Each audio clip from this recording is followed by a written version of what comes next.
I'm Amanda Panda, and I'm here to shout that gay marriage is fair, without a doubt. Seriously, folks, banning gay marriage is really wrong.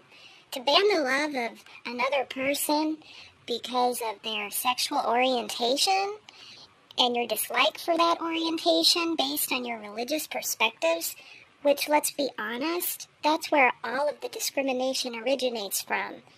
It blurs the lines between church and state. So, if we want to keep our Constitution alive with integrity, then it's only fair that we allow all people to have the same rights and not discriminate based on our own personal religious perspectives about what marriage is. It may not happen today, and it may not happen tomorrow, but one day, gay people all over this great country will be able to wed each other and to have equal legal status that is recognized by the state, the United States. Gay marriage is fair, without a doubt.